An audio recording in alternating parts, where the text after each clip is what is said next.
والصلاة والسلام على سيد المرسلين وبه نستعين. أعوذ بالله من الشيطان الرجيم. إن تتقوا الله يجعل لكم فرقانا ويكفر عنكم سيئاتكم ويغفر لكم. اس آیت شریفہ میں تقوی کا ایک بہت اہم فائدہ بیان کیا گیا ہے۔ قرآن مجید کے اندر متعدد آیات ہیں جن میں تقوی کے بہت سے فوائد بیان ہوئے ہیں۔ کہیں یہ ارشاد ہوا وَمَن يَتَّقِ اللَّهَ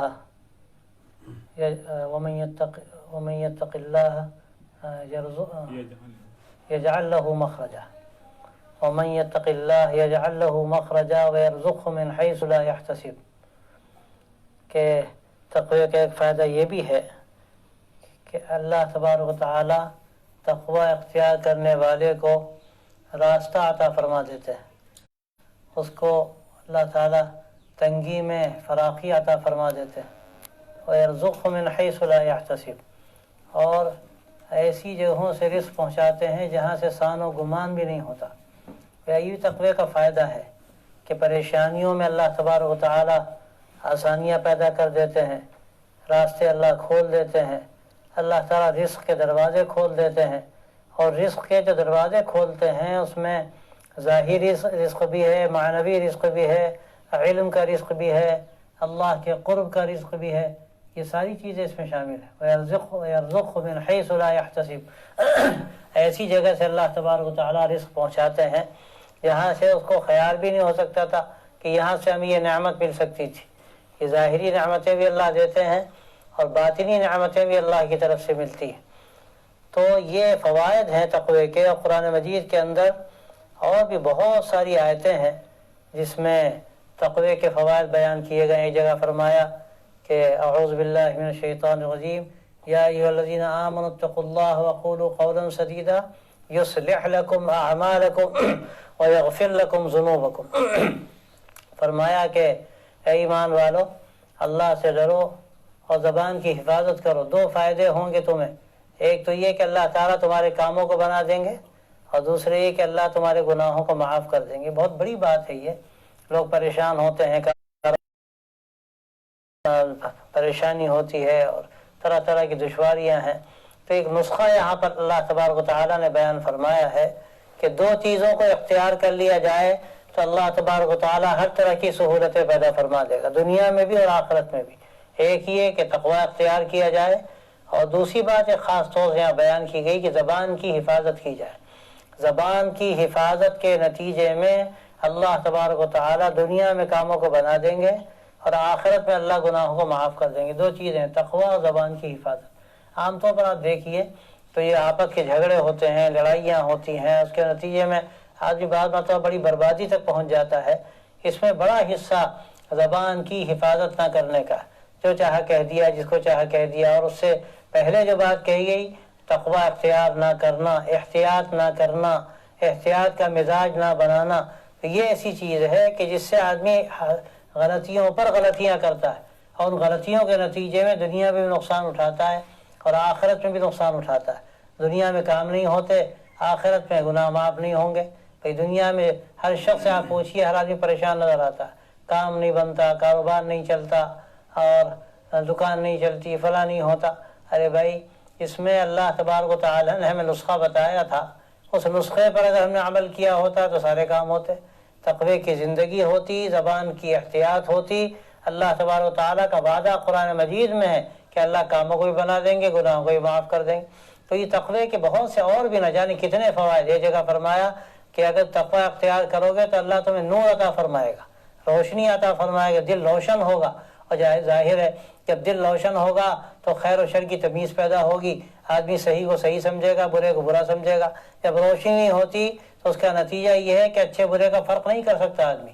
روشنی ہوتی ہے تو اچھے برے کا فرق کر سکتا ہے۔ آدمی اندھیرے میں کسی چیز کو دیکھ رہا ہے، وہ کیا فیصلہ کرے گا؟ گندگی پڑی ہوگی، غلاظت پڑی ہوگی، وہ دیکھ نہیں سکتا اس کو، اور اچھی سے اچھی چیز رکھی ہوگی اس کو دیکھ نہیں سکتا، وہ اس کی روشنی چاہیے۔ تو فرمایا تقوی کا ایک فائدہ یہ بھی ہے کہ اللہ تمہیں روشنی عطا فرمائیں گے، اور نہ جانے کتنے فوائد۔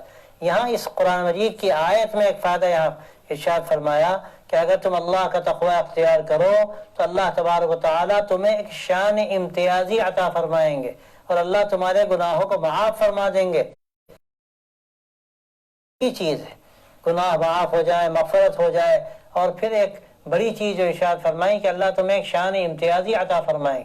تقوی کی زندگی ہوگی تو اللہ شان امتیازی عطا فرمائیں، اور بالکل طبعی بات ہے یہ۔ ایک تو تقوی کی زندگی اختیار کرنے والوں کو اللہ تبارک و تعالی چہرے کی رونق بھی دیتے ہیں، اور اس کے ساتھ ساتھ دلوں میں محبت پیدا ہوتی ہے۔ ان الذین آمنوا وعملوا یجعل لهم الرحمن ودا، کہ جو لوگ اچھے ایمان والے ہیں، اچھے کام کرتے ہیں، اللہ تبارک و تعالیٰ ان کے لیے محبت ڈال دیتے ہیں دلوں میں۔ اور حدیث میں ایک جگہ آتا ہے کہ آسمان پر اللہ اسے محبت کرتا ہے، اور بھی زمین، اور پھر آسمان والوں پر اعلان ہوتا ہے کہ اللہ محبت کرتا ہے تو محبت کرو، پھر زمین والوں پر اعلان ہوتا ہے۔ تو اچھی زندگی گزارنے والے، احتیاط کی زندگی گزارنے والے، اپنے دلوں کو اللہ سے جوڑنے والے، اللہ کی خشیت اپنے اندر رکھنے والے، تقوی کس کو کہتے ہیں اس کی تفصیلات پہلے گزر چکی ہیں، ظاہر میں بھی باطن میں بھی۔ جب تقوی کی یہ ساری صفات پیدا کرنے کی کوشش کی جائے گی تو اللہ تبارک و تعالیٰ اس کو ایک شان امتیازی عطا فرمائے، اور یہ شان امتیازی وہ ہے جو جھلکے گی، پہچانی جائے گی ہر جگہ، جہاں بھی آدمی جائے گا پہچانا جائے گا یہ مسلمان ہے، ایمان والا ہے، اس کے اندر تقوی ہے، اس کی زندگی عام لوگوں کی زندگی سے مختلف ہے۔ یہ اس وقت کا سب سے بڑا مسئلہ ہے ہم مسلمانوں کا، کہ ہمارے اندر جب ایمان نہیں، اسلام کے مظاہر نہیں، عقیدے کی پختگی نہیں، اور اسلامی سماج کی عکاسی نہیں، تو اس کا نتیجہ یہ ہے کہ ہم میں اور غیروں میں کوئی فرق نظر نہیں آتا۔ وہ دھوکہ دیتے ہیں، ہم دھوکہ دیتے ہیں، وہ جھوٹ بولتے ہیں، ہم جھوٹ بولتے ہیں، وہ خیانت کرتے ہیں، ہم خیانت کرتے ہیں، وہ لوگوں کو ستاتے ہیں، ہم لوگوں کو ستاتے ہیں۔ گویا کہ جو غیروں کی زندگی ہے، جو مسلمان نہیں ہیں، جن کے پاس یہ پوری زندگی کا دستور جو اللہ نے ہمیں دیا اس سے محروم ہے، وہ جو ان کی زندگی ہے۔ افسوس کی بات یہ ہے کہ آج وہی ہماری زندگی ہے، کوئی فرق نہیں۔ فرق کیوں نہیں ہے؟ یہ شان امتیازی جو اللہ تبارک و تعالی ہمیں دینا چاہتا تھا، ہم نے اس کو لینا ہی نہیں چاہا۔ جو تقوی کی ہماری زندگی ہو، ایمان کی زندگی ہونی چاہیے، وہ زندگی ہماری نہیں ہے، تو اس کا نتیجہ یہ ہے کہ ہم میں اور غیروں میں کوئی فرق نہیں۔ تو یہاں قرآن مجید میں اس آیت شریفہ میں ہم کو یہ سبق دیا گیا، تلقین کی جا رہی کہ دیکھو تقوی کی زندگی اختیار کرو۔ تقوی تم اختیار کرو گے تو اس کا فائدہ یہ کہ اللہ تمہیں ایک شان امتیازی عطا فرمائے گا، اور اللہ تمہارے گناہوں کو معاف فرما دے گا اور تمہاری مغفرت فرما دے گا۔ تو یہ شان امتیازی جب ملتی ہے جب تقوی کی زندگی ہوتی ہے، اور حضرات صحابہ رضی اللہ عنہم سب سے بڑھ کر اس امتیازی شان کے حامل تھے کہ جہاں جس ملک میں وہ گئے لوگ ان کے گرویدہ ہو گئے، ان کے اخلاق کو دیکھ کر، ان کی سماجی زندگی کو دیکھ کر، ان کی معاشرت کو دیکھ کر۔ اور یہ تاریخ کی ایک حقیقت ہے، میں اکثر عرض کیا کرتا ہوں کہ صحابہ جس ملک میں گئے اور اس ملک کو انہوں نے فتح کیا، وہاں کے لوگ ان کے ایسے فریفتہ ہوئے کہ انہوں نے سب کچھ چھوڑ دیا اپنا، یہاں تک کہ اپنی زبان بھی چھوڑ دی اور عربی زبان اختیار کر لی۔ یہ آسان نہیں ہے، یہ صحابہ کا نمونہ تھا۔ اور آپ نیچے آئیے تو جانے کتنے واقعات ہیں۔ حضرت خواجہ نظام الدین اولیاء رحمۃ اللہ علیہ کا بہت عجیب و غریب واقعہ مجھے یاد آتا ہے۔ حضرت بابا فریع الدین گنج شکر رحمۃ اللہ علیہ کی خدمت میں تھے، تربیت ہوئی، فارغ ہو کر نکلنے جب لگے تو حضرت نے عجیب بات کہی کہ میاں دیکھو سب کچھ ٹھیک ہے، لیکن دیکھو کسی کا کوئی حساب تمہارے ذمہ نہ رہ جائے۔ اگر کسی کا ایک پیسہ بھی تمہارے ذمہ باقی ہے تو یہ تمہارے لیے تنزل کی بات ہے، تم آگے نہیں بڑھ سکتے۔ اب نکلے تو خیال آیا کہ کسی سے کپڑا خریدا تھا سالوں پہلے اور اس کے کچھ پیسے باقی رہ گئے تھے، 2 آنے 1 آنے یا چند پیسے، وہ تو دینے چاہیے ورنہ تو یہ سارا معاملہ ختم۔ یہ جو ذکر و اذکار ہوا، اللہ سے قرب ہوا، یہ دوسرے کا حق اگر ہمارے ذمہ ہے تو یہ سب ختم ہو جائے گا اور ہمیں آگے بڑھنے کا موقع نہیں مل سکتا۔ یہ شرط ہے، حضرت نے یہ بات خاص طور سے فرمائی، اور یہ اسلام کی بنیادوں میں شامل ہے۔ صاحب صاحب کہا گیا کہ کسی کا حق اگر خدا نخواستہ مارا ہے تو کل قیامت تو حق دنیا میں معاف کرا لیا جائے یا ادا کر دیا جائے۔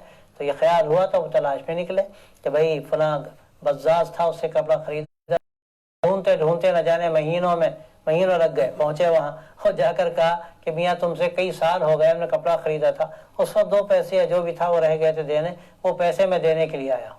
اس نے عجیب غریب بات کہی، وہی بات میں سنانا چاہتا ہوں آپ کو۔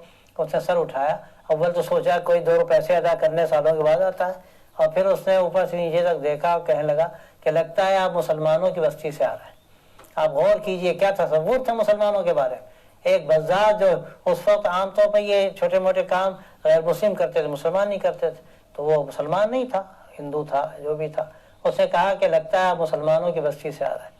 تو یہ اس وقت شہرت تھی کہ مسلمان کیسے ہوتے ہیں، یہ شان امتیازی، پہچانے جاتے تھے مسلمان۔ ایک زمانہ ایسا گزرا اور ہر جگہ یعنی تمام کے تمام لوگ چاہے ایسے نہ ہوں، لیکن بہت سے لوگ ایسے تھے، بعض بستیاں ایسی تھیں کہ لوگ پہچانے جاتے تھے کہ یہ مسلمان جو ہوتا ہے وہ حق نہیں مارتا، جھوٹ نہیں بولتا، غلط بات نہیں کہتا۔ یہ ایسے ہی واقعہ اور مجھے یاد آتا ہے مولانا الیاس صاحب رحمۃ اللہ علیہ کاندھلوی، اللہ تعالیٰ ان کے درجے بلند کرے، اور اس تبلیغی کام کو جس سے دنیا میں بڑا نفع پہنچا، اللہ تعالیٰ اس کے لیے آسانیاں پیدا کرے اور آپس میں جوڑ و محبت پیدا فرمائے۔ تو یہ واقعہ ان کے کسی عزیز کا، ان کے خاندان کے تھے، ان کا نام مولانا محمود بخش تھا۔ وہ غالباً کاندھلے کا یا آس پاس کا قصہ ہے کہ وہاں کوئی جگہ تھی جس پہ جھگڑا تھا، ہندو کہتے تھے کہ مندر کی جگہ ہے، مسلمان کہتے تھے کہ مسجد کی جگہ ہے۔ انگریزوں کا زمانہ تھا، مقدمہ چل رہا تھا، تو انگریزوں نے کہلوایا کہ بھائی عرصے سے مقدمہ چل رہا ہے، کوئی بات صاف نہیں ہوتی، آپ کسی ایک کو حکم بنا لیجئے، آپ بھی مان لیں، مسلمان بھی اور ہندو بھی مان لیں، پر اگر ایسا آپ کر لیتے ہیں تو پھر جو وہ بات کہہ دیں گے ہم اس کو مان لیں گے، اسی فیصلہ ہو جائے گا۔ تو لوگوں نے کہا کہ بزرگ ہیں مولانا محمود بخش، ہم ان کو فیصل بناتے ہیں، وہ جو بھی کہیں گے ہم اس کو مان لیں گے۔ ہندوؤں نے کہا کہ ہاں اگر وہ کوئی بات کہتے ہیں تو ہم لوگ ہی مان لیں گے، وہ تو بڑے نیک آدمی ہیں، سچ بولنے والے آدمی۔ تو کہنے لگے کہ میں انگریز کا منہ دیکھنا نہیں چاہتا، میں نہیں جاؤں گا عدالت میں۔ انگریز جو بھی ہو، بہت کچھ حقیقت پسندیاں بھی ان میں ہوتی ہیں، کہنے لگے منہ نہ دیکھیے گا، منہ پھیر کے کھڑے ہو جائیے گا، مگر آپ آ کر گواہی دے دیجیے۔ ٹھیک ہے، وہ عدالت میں پہنچے اور جا کر انہوں نے کہا میں بوڑھا ہو گیا، میں زمانے سے جانتا ہوں یہ جگہ مسجد کی کہاں سے ہو گئی، مندر کی جگہ ہے، مسجد والے ناحق اپنا مقدمہ کر رہے ہیں اور دعویٰ کر رہے ہیں، یہ صحیح نہیں۔ اب مسلمانوں پر تو عجیب کیفیت طاری ہوئی ہو، ہندو خوش ہوئے اور یہ عجیب غریب انہوں نے گویا کا بیان دیا، اپنے خلاف بیان دیا ظاہری طور پر، کہنے لگے کہ دیکھیے مسلمان جھوٹ نہیں بولتا، اسلام اس کی تاکید کرتا ہے کہ جو کہی جائے بات سچ کہی جائے اور کسی کا حق نہ مارا جائے۔ میں سچ کہتا ہوں یہ جگہ مندر کی ہے، مسجد کی نہیں۔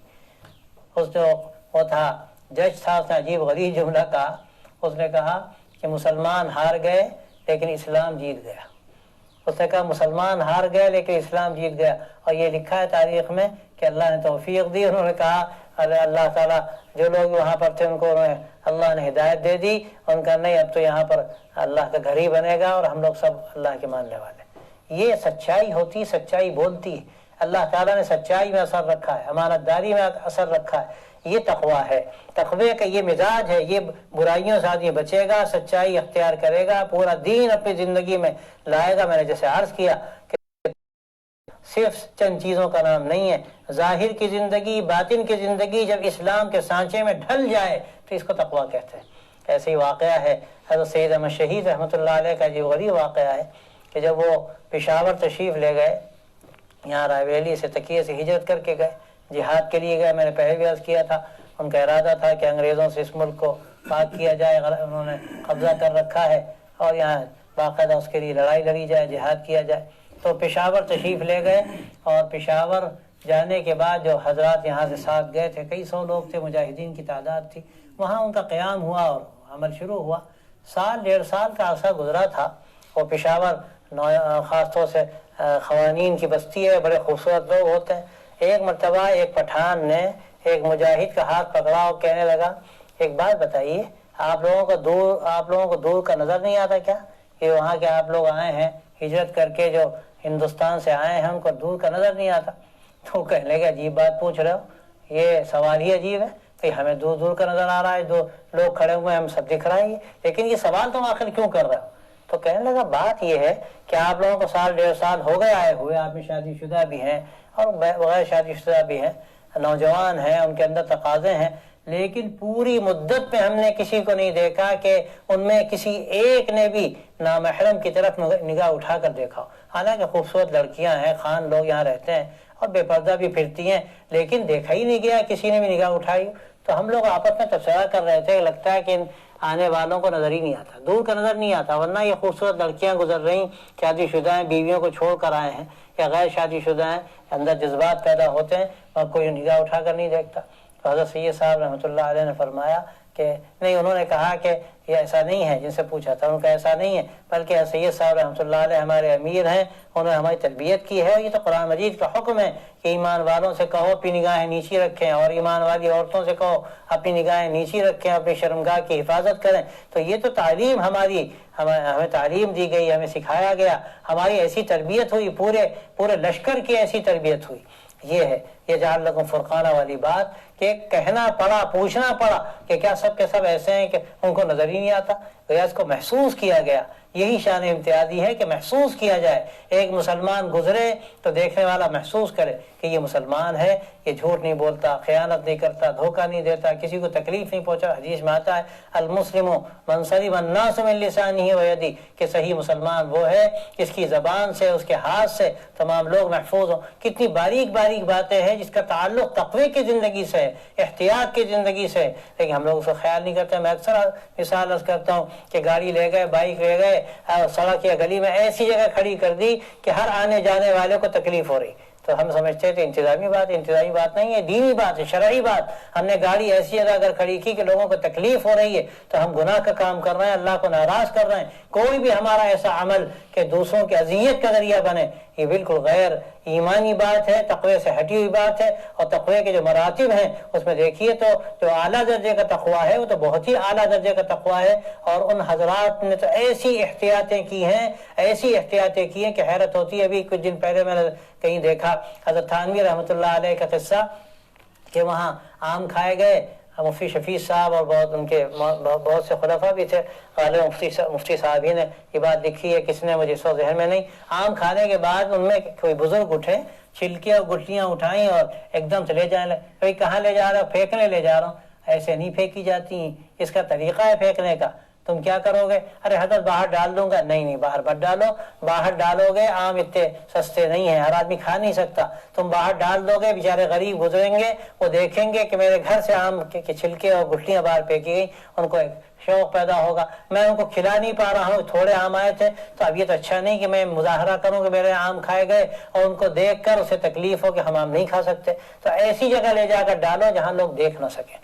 اور بھی اس میں تفصیلات تھی، مجھے حیرت ہوئی، یعنی ایسی جزئیات اس میں ہوتی ہیں ان حضرات کہ ہاں جو تقوی کی اعلیٰ ترین شکلیں اختیار کرتے ہیں، یعنی ان کے کسی بھی طرز عمل سے کسی کو تکلیف نہ ہو، اس قدر اس حد تک وہ احتیاطیں کرتے ہیں، اور اس میں اس حد تک باریکیاں ان کے ملحوظ رکھی جاتی ہیں کہ بعض مرتبہ حیرت ہوتی ہے کہ ایسا بھی ممکن ہے۔ لیکن یہ اصل تقوی کا مزاج ہے، اور یہ مزاج بنانا پڑتا ہے۔ اپنی تربیت، میں نے پہلے بھی عرض کیا تھا، اپنی تربیت کرنی پڑتی ہے۔ آدمی اپنا جائزہ لے، ہم نے کیا کام غلط کیے اور کتنی بات ہم نے ایسی کہہ دی، زبان سے بات کہہ دی، تکلیف ہوئی کسی کو، یا ہمارا کوئی طرز عمل ایسا تھا جس سے لوگوں کو تکلیف ہوئی۔ اللہ والوں کے آپ دیکھیں تو اس میں ایسی باریکیاں نظر آتی ہیں اور ایسی احتیاط ان کی زندگی میں نظر آتی ہے کہ وہ جو کام کرتے ہیں سوچ کے کرتے ہیں کہ کسی کو تکلیف نہ ہو۔ یہ تقوی کی بات، احتیاط کی بات، تقوی کی بات، اور یہ تقوی کی باریکیاں ہیں اور تقوی کی بلندیاں ہیں۔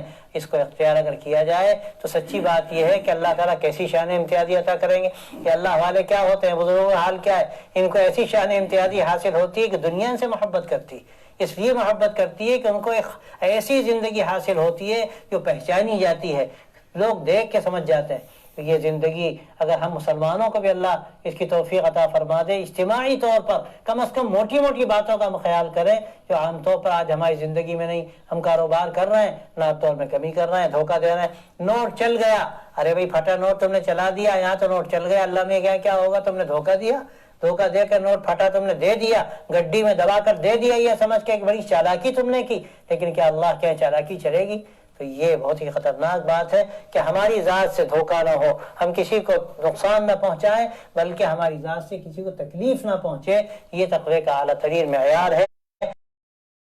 خاص طور سے کہی گئی کہ ایمان والو، اگر تم اللہ کا ڈر اختیار کر لو، سچا تقوی اختیار کر لو، مکمل تقوی کی زندگی اختیار کر لو، تو اللہ تبارک و تعالیٰ تمہیں ایک شان امتیازی عطا فرمائیں گے۔ فرقان کے معنی کیا ہے؟ فرقان کہتے ہی اس کو جو الگ الگ کر دے، یعنی وہ شان جو امتیاز کر دے، فرق کر دے کہ یہ مسلمان ہے یا یہ مسلمان نہیں، مسلمان ہے تو یہ غلط کام نہیں کرے گا، اور یہ مسلمان نہیں سب کچھ کر سکتا۔ لیکن آج کیا صورتحال ہے، ہم مسلمانوں کی بستیوں میں جائیں، ہر طرح کی خرابیاں نظر آتی، مسلمان اپنے گھر کا صاف کرے گا تو گلی میں ڈال دے گا۔ حدیث میں کیا آتا ہے؟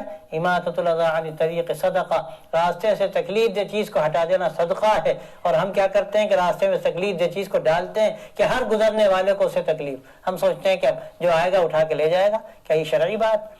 یہ اس کو سمجھتے ہیں انتظامی بات پہ، کہتا ہوں یہ شرعی بات ہے، یہ گناہ کی بات، اذیت پہنچانے کی بات۔ کوڑا ایسی جگہ ڈالا جائے کہ جس سے کسی کو تکلیف نہ ہو۔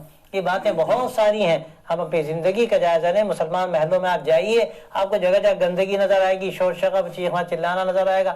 ابھی میں دیکھ رہا تھا لاک ڈاؤن کا زمانہ چل رہا ہے، افسوس کی بات ہے کہ مسلمانوں کو دیکھا گیا کہ وہ نکلے ہوئے ہیں گلیوں میں، ٹہل رہے ہیں، گھوم رہے ہیں۔ بعض جگہ مجھے لوگوں نے بتایا، فون کر کے بتایا کہ باہر نکل کے تاش کھیل رہے ہیں اور الٹے سیدھے گندے کام کر رہے ہیں۔ پولیس آتی ہے اور ان کو دوڑاتی ہے، ڈنڈا مارتی ہے، اندر چلے جاتے ہیں، پھر موقع ملتا ہے پھر باہر نکلتے ہیں۔ یہ کون سا اسلام ہے اور یہ کون سے ہمیں سبق دیے گئے؟ میرے بھائیو، اس پر توجہ دینے کی ضرورت ہے کہ ہم بہت غلط تصویر پیش کرتے ہیں۔ ہمارے اندر پوری امانت داری ہو، اور اسلام جو کہتا ہے ہمیں ان تمام صفات کو سمجھنے کی ضرورت ہے۔ ہم ایسا کوئی رویہ اختیار نہ کریں جس کو دیکھ کر لوگ سمجھیں کہ مسلمان ایسے ہوتے ہیں، مسلمانوں میں گندگی ہوتی ہے، مسلمان جھوٹ بولتے ہیں، مسلمان جاہل ہوتے ہیں۔ یہ جو لوگوں کا تصور ہے، اور آپ لاکھ کہیں کہ میڈیا نے اس کو بہت کچھ بڑھایا کہ ہمیں خود اپنا بھی جائزہ لینے کی ضرورت ہے۔ میڈیا جو کر رہا ہے وہ کر رہا ہے، ہم کیا کر سکتے ہیں؟ ہمارے اوپر یہ ذمہ داری تھی کہ ہم خود ایسی تصویر پیش کرتے کہ لوگ مجبور ہوتے کہنے پر کہ مسلمان ایسے نہیں ہوتے۔